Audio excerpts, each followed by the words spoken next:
I guess I must apologise. I'll talk a little bit about more my role or palliative care role in the clinic. So I actually won't be covering end-of-life topics per se. So no withdrawal of NIV and things like that. But maybe that could go on the wish list for the next workshop.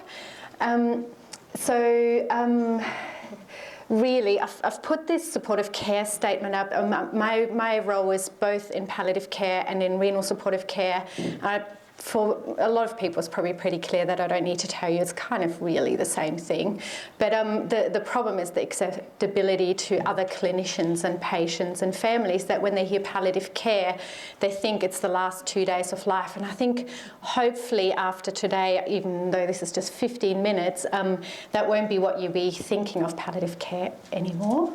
If I've achieved that, that'll be great. I think it's pretty obvious why palliative care has been very involved in motor neuron disease for really quite some time. So I've put down sort of the renal survival because that's obviously close to my heart, but also some bowel cancer or sort of some cancer data. And MND, really, you could only have lung cancer and do worse over 5 years from a survival point of view. 2.5 years ago, we decided to start a clinic, and then it's been quite interesting because John Hunter or Hunter New England really hasn't had an MND clinic until then. So we're doing one-off clinics every month, which was a challenge.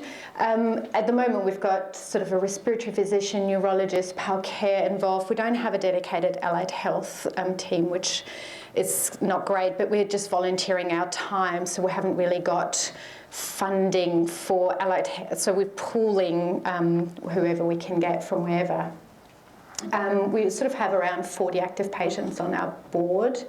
And the goals became sort of quite clear over the first few months. So we were trying to kind of have not too many appointments for our patients because it gets so tricky to get to all the appointments, but also trying to coordinate care a bit and navigate the healthcare system because it's a very puzzling system, probably for all of us, but even more so our patients and their carers. And we wanted to work closely with sort of community services and you know, our sort of counter MND association into that as well, and have really sort of changed the ad hoc, you know, referrals for, you know, NIV or PEG insertion to kind of more timely discussions at least. We also wanted to provide a service that wasn't just available to patients when they could actually come in person. So pretty early on, we started to offer telehealth appointments. And part of that, and really to maintain quality of life, we wanted to look at managing patient symptoms. Now, not all of this is just Pall care. This is obviously respiratory, rehab, geriatricians, anyone we can sort of pull into this who will help with all of that. I think the need for information giving is still really quite high. I mean, there's so many amazing resources, but often patients want to actually know, but how does that all apply to me? So it's kind of good to have a person in front of you and actually talk about, you know, how is this kind of relevant for my specific case? And then another thing I've found is that GPs really feel out of their depth. They might only ever see one patient in their whole lifetime. That really isn't good enough to provide good care. So I get a lot of phone calls these days from GPs just asking questions. I think some of the things we've already heard, and not that everyone will always get it right, but to sort of just get some expert communication. By that I don't mean the kind of mechanics of communication, but actually having some communications about what to expect and how to deal with it down the track. And generally sort of palliative care, I would say, pride themselves, even though we've heard that that may not always eventuate. The other thing we kind of try and introduce is sort of planning care early, and I don't just mean writing an advanced care directive. I mean sort of the overall picture and sort of giving people a bit of guidance about what to do when. And with that, sort of introducing palliative care early and not just in the clinic setting. we sort of Hunter New England is quite large, and there's not one palliative care service, there's 6 or 7. So it's kind of providing a service across a lot of different services, really to kind of eventuate with something that's more person-centred rather than patient or disease-centred care. Now, I was looking very hard to find an expert in telehealth because I actually thought it'd be really nice to hear from someone who actually knows what they're talking about, and I've found a few people that have more of an interest certainly than myself, but there wasn't really an expert available, so you stuck with me. And again, it's probably easier if I talk about our service. Obviously, distance is a really big thing for telehealth. So a lot of our patients might be up to 4 hours away. I mean, they can't come to our clinic again and again. They might come down once, or they might come down again sort of down the track. But a lot of it sort of has to happen in other ways if we want to maintain contact with these patients. We use a system called Scopia, and that's been interesting. It's probably about as good as Skype, which, when you're somewhere on a rural property, there may not be much Skype. So the amount of times that we've gone from Scopia to the old telephone is slightly frustrating, but we give it a crack. I'm really, really lucky because as part of sort of my palliative care role in the Mater, we sort of medically cover all the palliative, or almost all the palliative care services. So we've had a lot of buy-in from the local palliative care outreach nurses. So they've been actually really quite happy to be sitting in the patient's home and helping set up Scopia. So that's actually made a huge difference, because if there'd be a lot of our patients that would never be able to sort of install Scopia on their devices, if they even have a device. So that's been quite amazing. And we haven't had patients to go into a GP practice either, because that's another thing. I mean, once you're kind of in the car, when you've got MND, you might as well drive that extra hour or 40 minutes. So trying to avoid actually, wasting their time to come to our appointments has been the goal. Look, this is really to try and stay in touch with patients from as early on in their diagnosis till death. There've been a lot of benefits, so I think we keep in touch with our patients much, much longer than we normally would.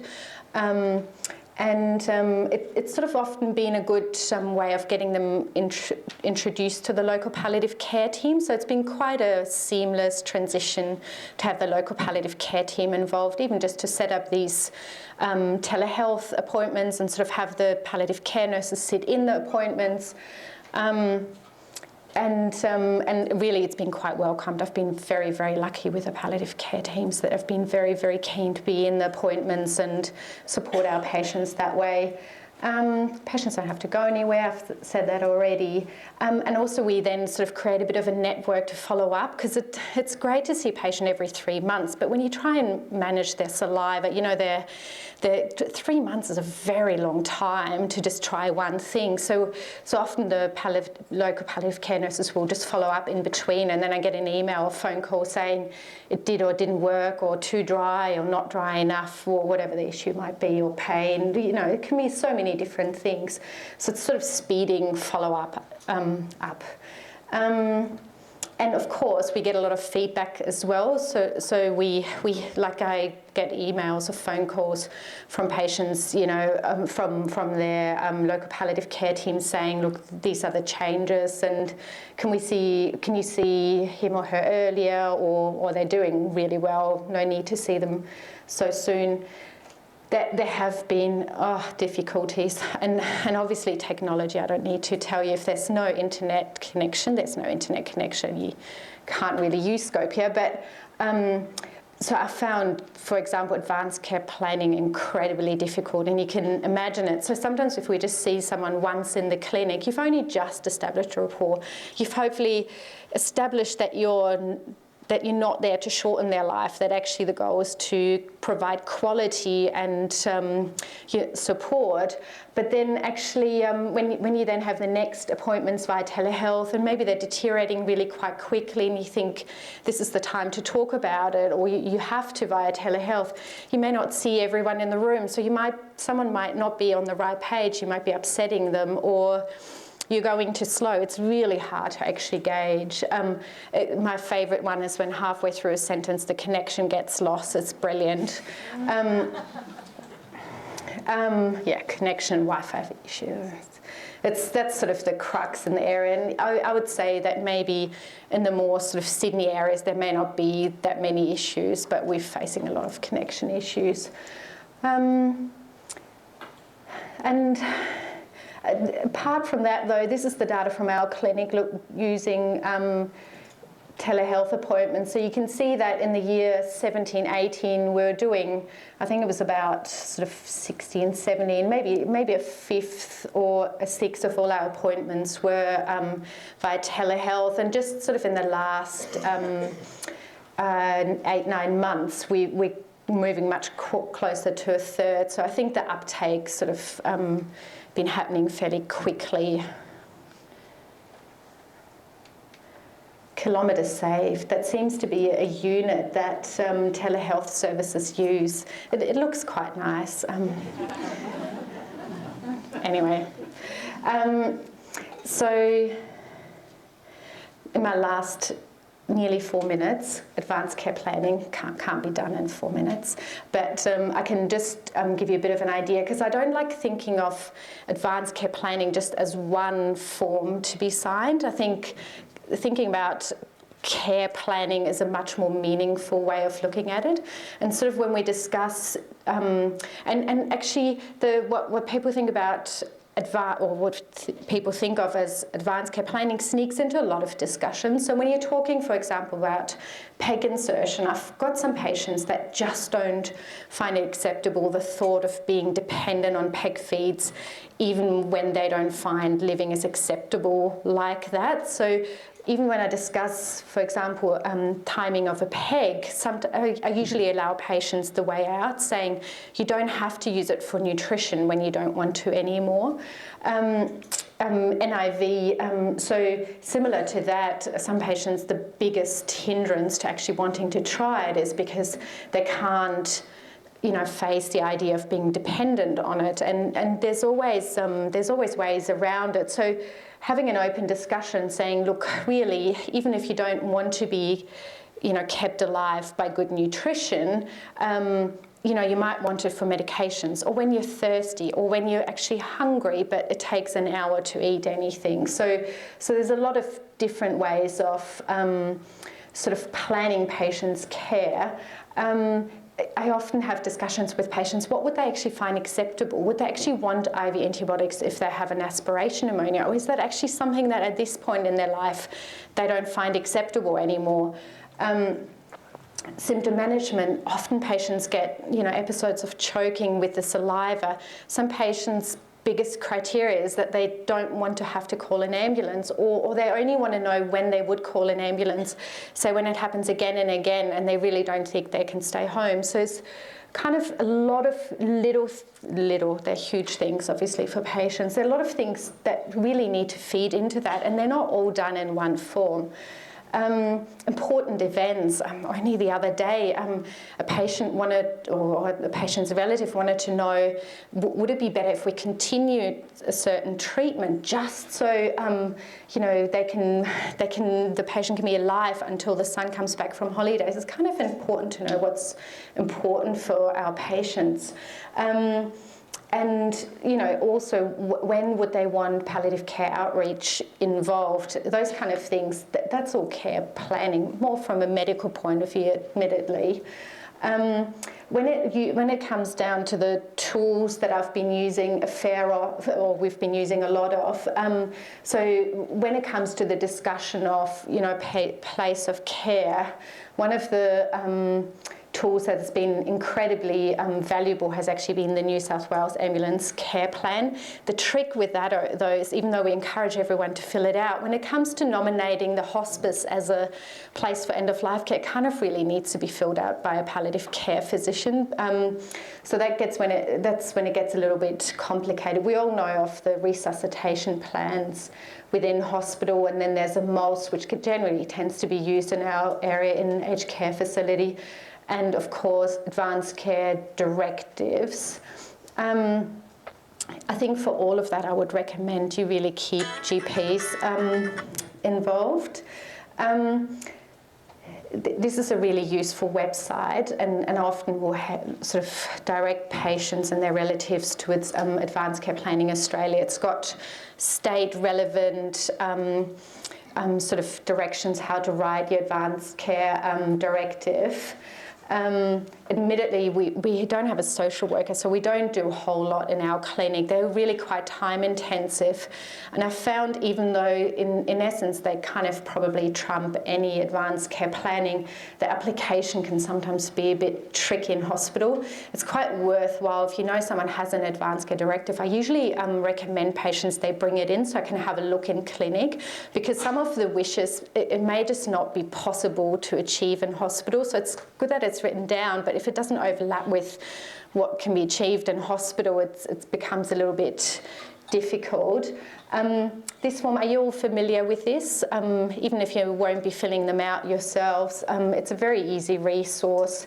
Get a bit of an idea. The only value in it, well, it's a huge value obviously, but it's really a document for the patient's home to direct the ambulance. It gives you an idea what they carry on the card. It's very much like, this is the latest version, very much like our resus plans in hospital. This is really quite important, and I'm really quite glad that they've added that to the form, because this is the expected death at home form. There's another specific form for New South Wales, but if you can anticipate for the patient's relatives sort of sake that a patient will die at home, to sort of set it up in a way that the GP has signed it. So once the patient dies at home, the GP has sort of 48 hours to do the form. In essence, all that needs to happen is the ambulance will come, they pronounce the patient, pronounce the patient's death, and then as a follow-on, the GP has got 48 hours to do the death certificate. It saves relatives an enormous amount of running around, calling the police and things like that. So that's been really quite valuable. The location of care, I've already mentioned, you really need a palliative care doctor involved to nominate the hospice for end-of-life care, and part of that is to really discuss with the patient and family what the hospice is around, and sort of how to, is that really the right place for them? You're very familiar with those, I assume. I've always underestimated this, but actually a lot of us document in our letters what patients have told us. So they've documented they've got an advanced care directive, or they're saying this is what they would want, this is what they wouldn't want. So I've actually received a lot of phone calls when patients have presented to ED saying, you know how you wrote in your letter that this patient wouldn't want this or that? And even though I always say, well, you need to obviously clarify that with the patient and the relative again, it's a really good starting point to sort of have someone involved in this patient's care. It's kind of a prompt to get someone who knows the patient sort of on board to work out what's been happening. And I think that's it. And I haven't